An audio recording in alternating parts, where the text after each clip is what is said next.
Well, good morning, YouTube. Hi, guys. It's about 5 a.m. I think Katie's just about ready, and we're getting ready to fire Goliath up. As you can see behind me, a lot of the tents and the vendors are gone. There's still a few here, but I've got a clear shot out of here. So what I've done is gone out and walked my path. Wanted to make sure that there's nothing in the way. So I've got a route planned. And I've walked it with my phone with a flashlight on to make sure that there's no debris or hangers or anything that somebody would have left behind. And there were a few things. Kicked them off to the side, threw them in trash cans, whatever we had to do. So if Katie is ready to go, we're going to fire this rig up and head out here in just a few minutes.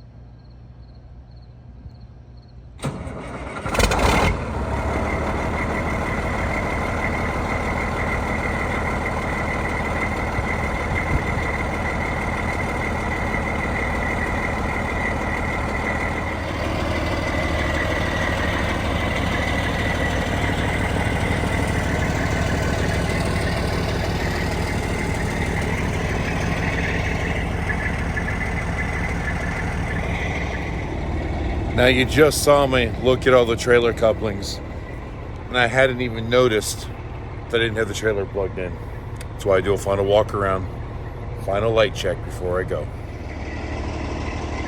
Well, that's better. All right, looks like they're all working, except for the one that I ripped off and haven't replaced yet.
right, so we stopped at this Royal Farm store. We are just like a mile and a half from the Chesapeake Bay Bridge, and I believe this is like the last spot here where we can park, and it will accommodate trucks. You see, there's a couple others here. I'm stopping just because tired, eyes are heavy, so I'm actually gonna take a little rest, and then we'll get moving in just a little bit. Well, good morning again, YouTube. Good morning, YouTube. Yeah, we took a hell of a nap. We slept for about 3 hours. Yeah. And I guess we needed it. I didn't plan on stopping that long, but the sleep felt good. So that now that we're awake, we're coming inside the Royal Farms. Probably gonna top off with some coffee, maybe grab a bite to eat, and then get moving down the road. Like I said, before we took our nap, we're just before the Big Bay Bridge tunnel bridge, however you want to say it. Fortunately, it's really cloudy and overcast. Footage won't look as pretty, but we're gonna do it anyways.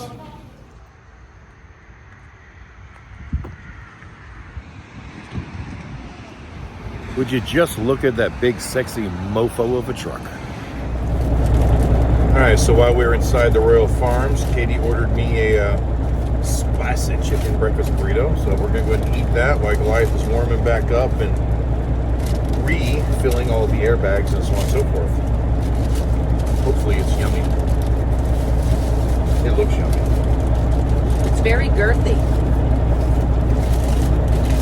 We packed it with as much stuff as possible so it wouldn't fall apart, but still give them flavor. Very good.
Guys, so we made it over the bridge tunnel and into the Norfolk area. And the nice thing about us taking our nap, we were going to hit Norfolk when it was kind of peak time. And luckily, with our nap, we missed a lot of the traffic. I did make a wrong turn. I don't know why it always confuses me when we get to 64. It wants me to go east on 64 even though we are traveling west. And I went west and then had to loop making a turn. But now we're just coming into the Suffolk area and kind of some back roads, just some small towns from here on out, at least until we get to 85 for the next 100 miles. Pretty much all back roads.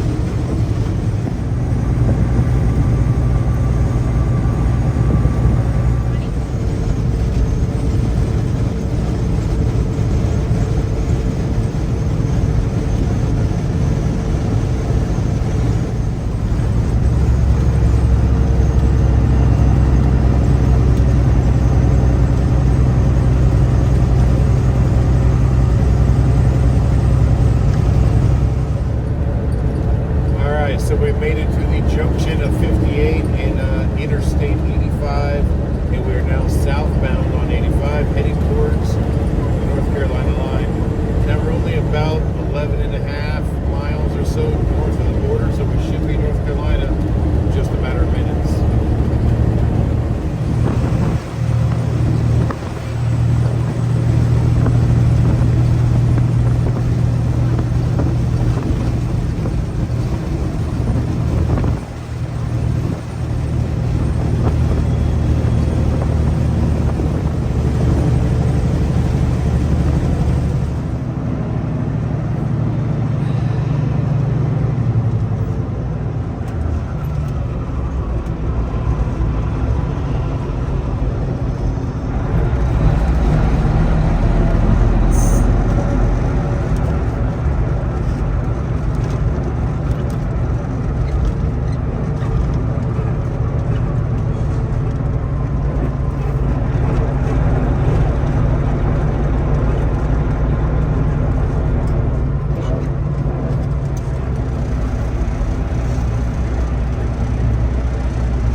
Alright guys, we stopped at the Sheetz fuel stop here in Kernsville, North Carolina.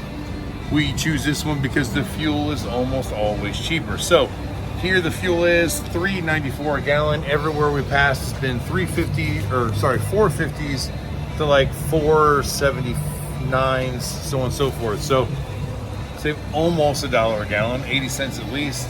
That's always smart business. Save it where you can. Plus, Sheetz has really good burritos. And, you know, had a burrito for breakfast, but there's nothing wrong with one for dinner as well. So it's currently almost 5:30. It's like 5:24 at the moment. And we are exit 203 on Interstate 40, like I said, in Kernsville. If I'm not mistaken, we're still 4.5 to 5 hours away from home. We might make it home tonight. I don't know. If we do, it'll be a little bit late. We may end up just staying in Goliath one more night, and then having the kids bring the cars up in the morning so that we can unload what we need to take home.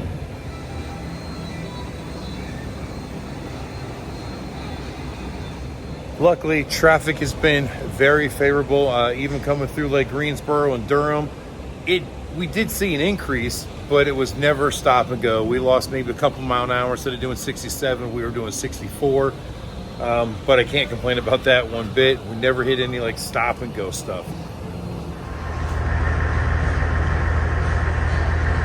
Got some piggies over there that don't sound happy. making all kinds of noises. Some big hogs.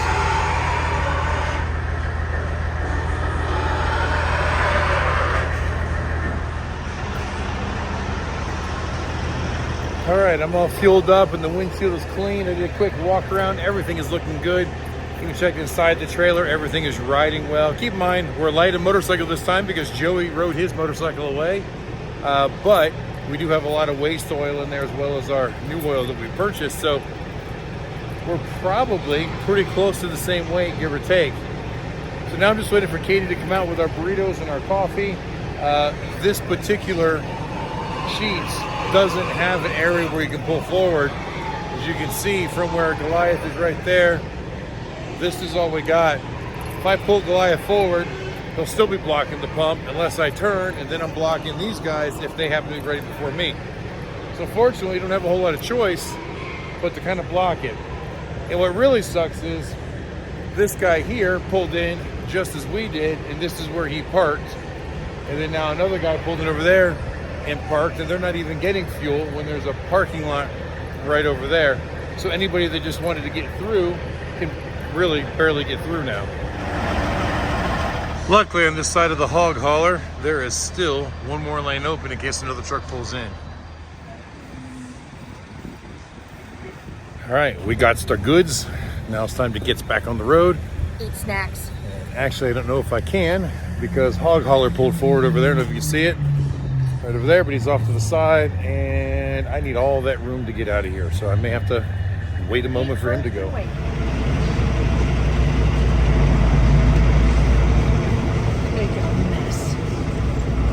So guys, for me to get the trailer to clear, I've got to come all the way out to here before I even start to turn. And my trailer is still in the fuel island right now. Right now it's clearing the fuel island. And I just barely cleared that curb. I felt the tires scuff it, but I didn't ride up on it. And this is where that truck was sitting. I would have never made it with him there, so I had to wait till he left. And that's fine, because it gave me time to eat that fantastic burrito that Katie had to make for me. All right, back on the road.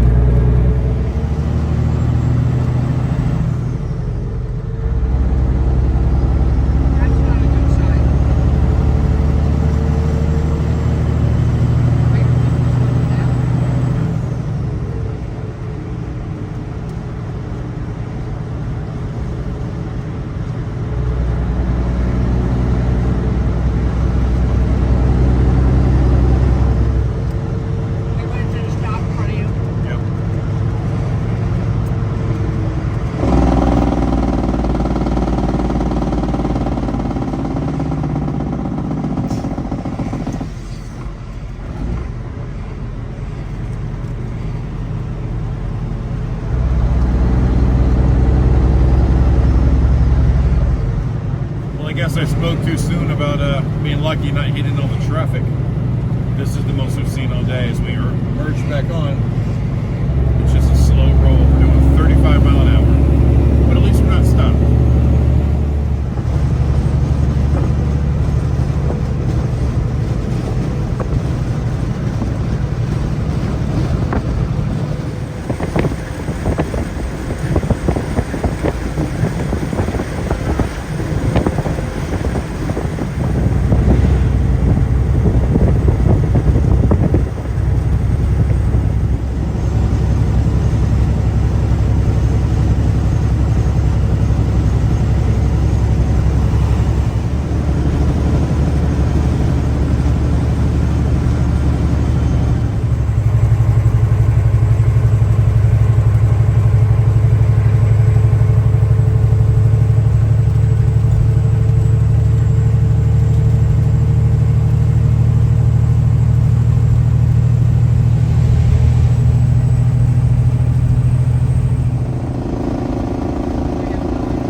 All right, guys, we made it back. It feels good to be home. It was a long, tiring trip, but we had a lot of fun. But keep in mind, this is the longest I think that we've ever been out. We left home on July 3rd, for those of you that have been keeping track, and those of you that are new probably don't know. And today is September 18th. This was the longest trip we've ever done, but I'm glad to be home. Having a couple of issues still with the trailer brakes, you know, coming down to a lot of the big grades, coming into the gorge and coming into like home. Trailer brakes weren't working. I looked back and noticed that the trailer lights weren't even on, but when I turned on the hazards, they'd come on. When I turned the hazards off, I couldn't see any of the marker lights, couldn't see any brake lights, nothing. So we were within an hour from home, so I just turned the hazards on and let the hazards run the whole way. Now that I backed it into the hole and parked it, everything's working fine. Makes it really challenging to fix a problem when it's not doing the problem when you're trying to fix it. Anyway, it's about 11:15 at night. Yeah, we got home a little bit later because we took that big nap this morning, but we're home and that's really what matters. Talon and Derek are here with my truck. We're gonna gather some things and take it home. Probably not unload everything because it's late. We can always come back and unload the rest of the stuff tomorrow. You know, I really didn't film too much after the fuel stop because it got dark and it was really, really dark tonight. Waning crescent, waxing crescent, I don't remember which is which, but either way, I pretty much got a 50-50 shot of getting it right, but it was a very, very thin crescent moon. So there wasn't even a lot of light reflection coming off of the moon or anything. It was just so dark. I was just worried that the video wouldn't come out very well. Also, climbing Black Mountain. A lot of times I film us going up Black Mountain and coming back down, but it was a really slow roll because there was construction right at the base of it, which slowed us down. So I was all the way down to fourth gear at 20 mile an hour before we even started the climb. I just set the cruise and let it chug all the way up. But Katie was on the phone with her brother as well, and they were yapping, so recording right then probably wouldn't have been good. You would have been hearing all of their conversation. So we decided not to record that. But either way, we're going to end this video now. Well, because there's nothing else to show you at this point. It's too dark to film anything else, and none of it's very interesting anyways. So thank you guys for watching. I hope you enjoyed it, and until the next time we see you, keep those engines running.